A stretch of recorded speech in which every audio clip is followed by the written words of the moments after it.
کہتے ہیں کہ ہر مسکراہٹ کے پیچھے ایک راز ہوتا ہے، لیکن اس کہانی میں راز کے پیچھے تھا قتل، اور قاتل تھا خود اپنا ہی خون۔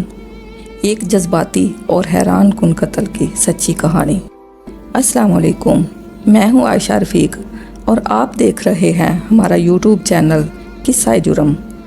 آج جو میں کہانی آپ کو سنانے جا رہی ہوں اس کا نام ہے رشتوں کا قتل۔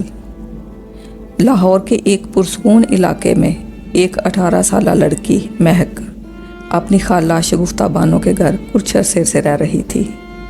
اس کی ماں وفات پا چکی تھی اور باپ نے دوسری شادی کر لی تھی۔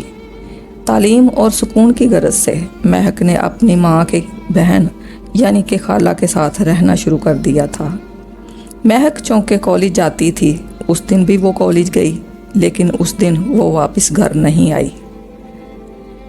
پہلے تو گھر والوں نے سمجھا کہ شاید کسی دوست کے گھر چلی گئی ہو، لیکن جب رات ہو گئی اور کوئی اطلاع نہ ملی تو خالہ نے کیا پولیس کو فون، اور پھر ہو گئی پولیس کی تفتیش شروع۔ ہر ممکنہ جگہ پر تلاش کیا گیا۔ پولیس نے ہر اس مقام پر تلاش کیا، ہر اس مقام کی چھان بین کی جہاں مہک جا سکتی تھی، دوستوں کے گھر، کالج میں، بس سٹاپس پر، حتیٰ کہ ندی کے کنارے تک، لیکن 4 دن گزرنے کے باوجود مہک کا کوئی سراغ نہ مل سکا۔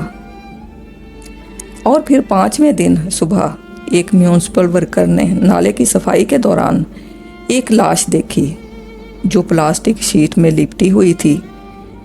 پولیس نے شناخت کی تو وہ لاش مہک کی تھی۔ اس کی گردن پر واضح طور پر تشدد کے نشانات موجود تھے۔ مہک کے موبائل کے کال ڈیٹا کی جانچ کی گئی۔ پولیس کو معلوم ہوا کہ اس کی آخری کال کسی انجانے نمبر پر ہوئی تھی، لیکن اس سے قبل جس سے سب سے زیادہ بات ہوئی تھی وہ کوئی اور نہیں بلکہ اس کی سگی خالہ شگفتہ بانو تھیں۔ اور تحقیقات اور ثبوت لے آئے پولیس کو خالہ کے دروازے تک۔ پولیس نے جب شگفتہ سے سوالات کیے تو اس نے کہا، مہک تو خود ہی گھر سے چلی گئی تھی، مجھے تو کچھ معلوم نہیں اس بارے میں۔ لیکن پولیس نے گھر کا فورینزک سروے کیا، وہاں بستر کے نیچے خون کے دھبے ملے اور باتھ روم کی نالی میں بھی خون کے آثار پائے گئے۔ جب پولیس نے ان دھبوں کے بارے میں پوچھا تو شگفتہ گھبرا گئی اور کوئی واضح جواب نہ دے سکی، اور ثبوت مٹانے کی خاطر اس نے اپنا موبائل فون تک توڑ دیا، اور یہی اس کی پہلی غلطی تھی۔ سچ ہوا بے نقاب، CCTV اور گواہوں نے اٹھایا پردہ۔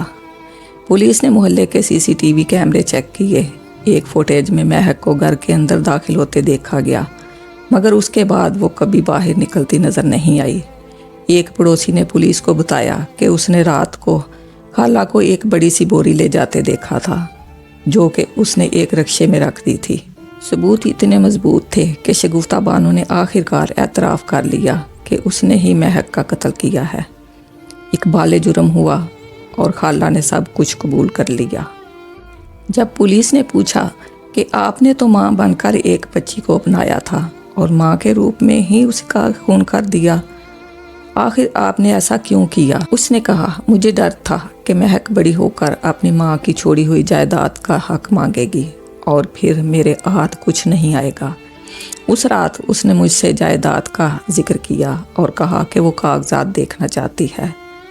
میری وہ بھانجی تھی، میں نے بیٹی بنا کے رکھا تھا، اپنے گھر میں رکھا تھا، مجھے تو اس سے یہ امید ہی نہیں تھی کہ وہ مجھ سے جائیداد کا تقاضا کرے گی۔ بس وہی لمحہ تھا، میرا ذہن معاف ہو گیا اور میں نے اس کا گلا دبا دیا۔ یہ کیس عدالت میں پہنچا۔